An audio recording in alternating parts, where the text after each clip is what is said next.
18페이지 사무엘하서 15장의 말씀인데요. 사무엘하서 15장 30절에서 37절까지의 말씀 보도록 하겠습니다. 구약성경 488페이지에 적혀 있습니다. 사무엘하서 15장 30절에서 37절까지 우리 같이 읽도록 하겠습니다. 시작. 다윗이 감람산 길로 올라갈 때에 그의 머리를 그가 가리고 맨발로 울며 가고 그와 함께 가는 모든 백성들도 각각 자기의 머리를 가리고 울며 올라가니라.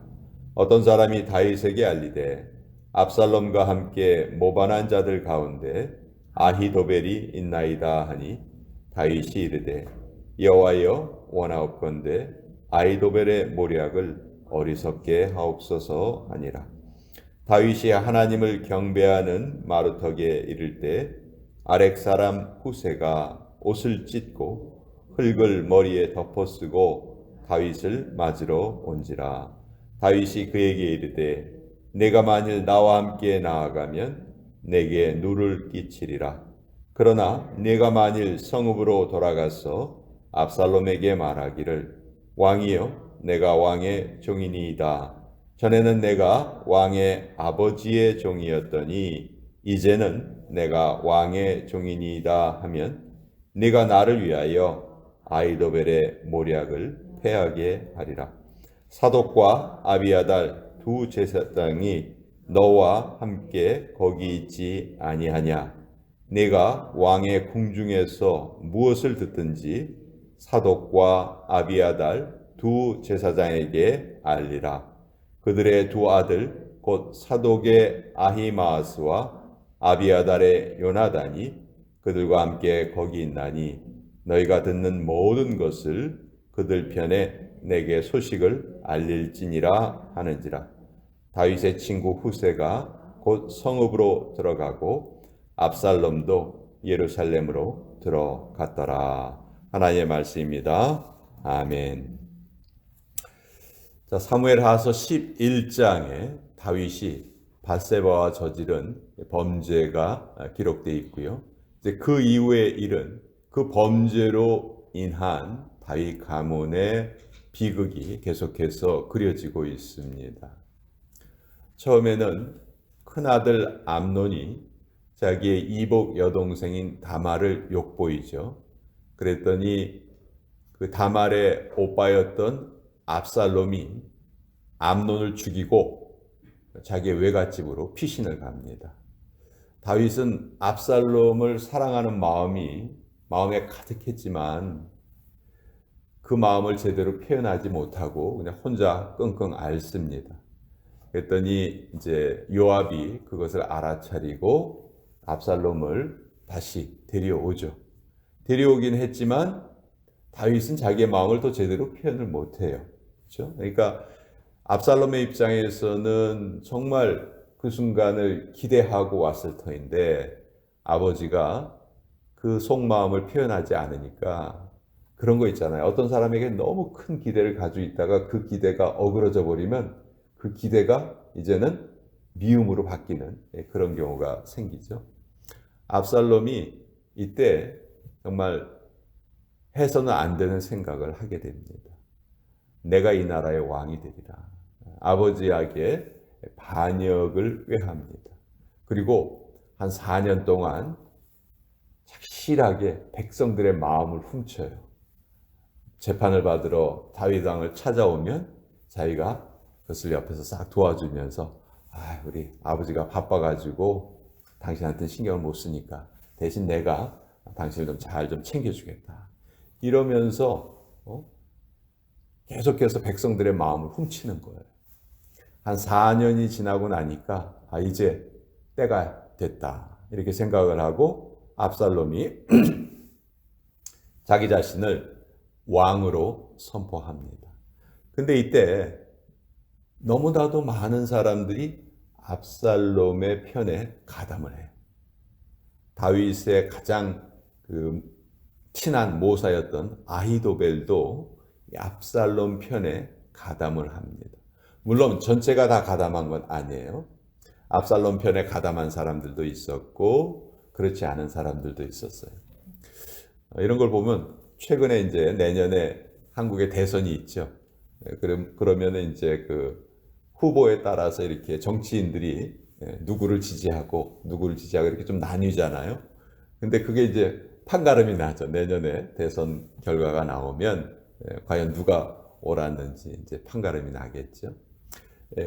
다윗과 압살롬이 이런 그 상황에 처했을 때 다윗의 신하였던 사람들도 둘로 갈라지는 거예요. 압살롬 편에 가담한 사람이 있었고 끝까지 다윗 편에 남았던 사람들이 있어요. 다윗은 젊은 시절에 사울 왕에게 쫓겨다녔죠. 그렇죠? 오랜 시간 쫓겨다녔어요. 근데 참 그때 힘들었을 거예요. 무지무지 힘들었을 거예요. 근데 성경을 보면은 그때에 아무리 힘이 들었어도 다윗이 울었다는 기록이 없어요. 힘은 들었지만 하나님을 의지하고 그걸 다 이겨냈어요. 근데 자기 아들 압살롬이 배신을 해서 예루살렘에서 쫓겨갈 때 오늘 우리가 읽은 본문에 보면 30절에 이렇게 돼 있죠. 다윗이 감람산 길로 올라갈 때 그의 머리를 그가 가리고 맨발로 울며 가고, 맨발로 울며 갔다. 신발도 없어서 안 신은 게 아니고 아마 일부러 안 신은 것 같아요. 다윗은 이 모든 일이 왜 일어났는지 너무 잘 알아요. 왜 그래요? 자기의 범죄 때문이에요. 그러니까 다윗은 하나님께서 내리시는 징계를 묵묵히 다 그것을 감당을 합니다. 사실 예루살렘에서 전쟁을 할 수도 있었어요. 다윗과 압살롬의 군대가 서로 이렇게 아직 다윗에게는 요압이라는 장군이 있었거든요. 그러니까 얼마든지 그 전쟁을 할 수도 있었는데 다윗은 그냥 도망을 갑니다. 왜? 예루살렘은 하나님의 도성. 이 하나님의 도성에서 전쟁이 있어서는 안 되겠다. 그렇게 생각을 하고 도망을 가는 거예요. 그렇지만 자기 아들에게 쫓겨가는 그 아버지의 심정, 정말 권력이 참 무섭죠. 권력은 부자지간에도 나눌 수 없다. 그런 말이 있잖아요. 이때 31절에 보면 어떤 사람이 다윗에게 알리되 압살롬과 함께 모반한 자들 가운데 아히도벨이 있나이다. 이 아히도벨은 다윗이 가장 신뢰하던 모사였어요. 다윗이 무슨 어려운 일이 있을 때 이 아히도벨에게 묻고 일을 처리하고 그랬는데 이제는 압살롬 편에 가담을 한 거예요. 그러니까 다윗이 여기에서 이 쫓겨가는 와중에 한 가지 기도를 하나님께 드려요. 어떤 기도를 드리냐 하면 31절 뒷부분에 여호와여 원하옵건대 아히도벨의 모략을 어리석게 하옵소서. 아히도벨이 보통 사람이 아니거든요. 이 아히도벨이 압살롬 편에 가담했다는 것은 다윗에겐 큰 위기예요. 그래서 하나님께 지금 다윗이 기도를 해요.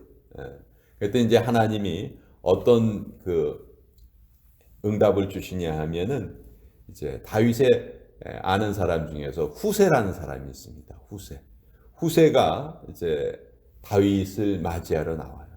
후세 입장에서는 자기가 섬기던 왕이 맨발로 지금 도망을 가는 이 상황을 도저히 받아들일 수 없어요.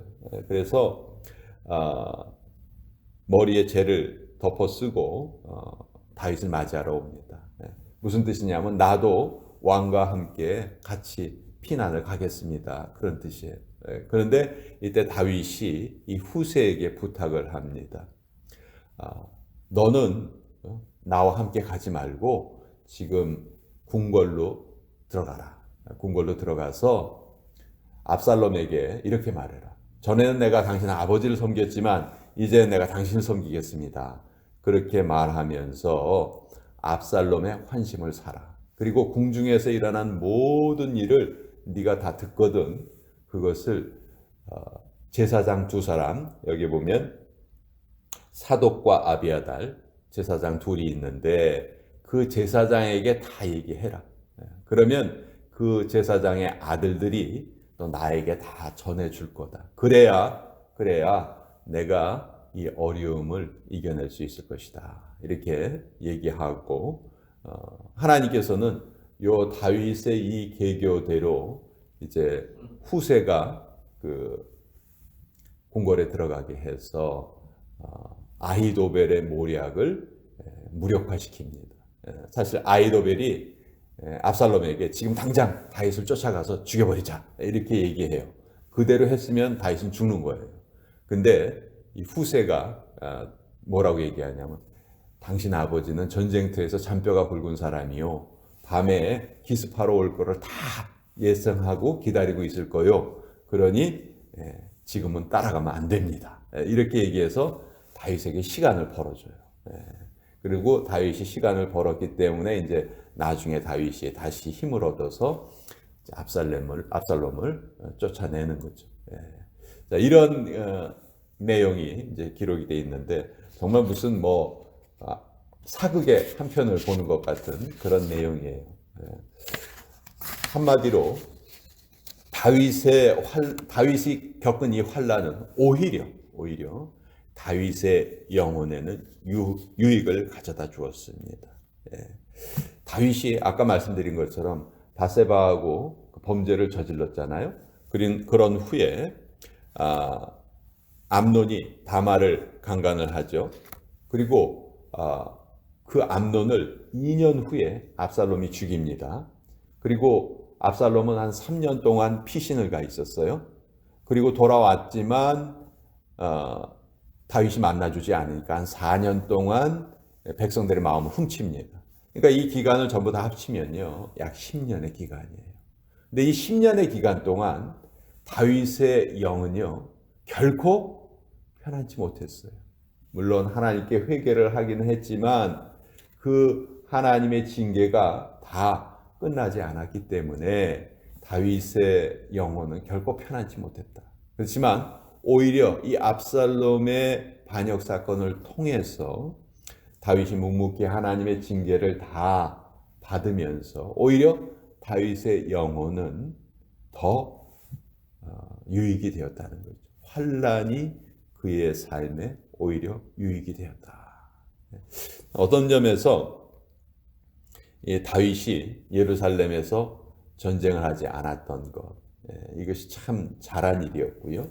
또 그 환난 와중에서 했던 그 기도가 하나님께서 그 기도를 들으시고 그 기도의 응답을 통해서 다윗을 다시 한번 이 어려움에서 벗어나게 해주십니다.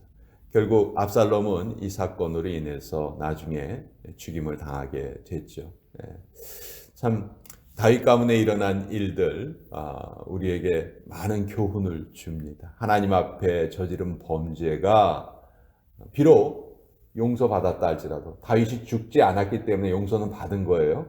그렇지만 그 죄의 결과가 얼마나 비참한 결과를 만들어내는지, 그래서 우리는 죄가 얼마나 무서운 것인지를 깨닫고 죄를 저지르지 않기 위해서 늘 하나님을 강력하게 강하게 붙들고 살아가야 되겠다 하는 거 다시 한번 깨닫게 됩니다.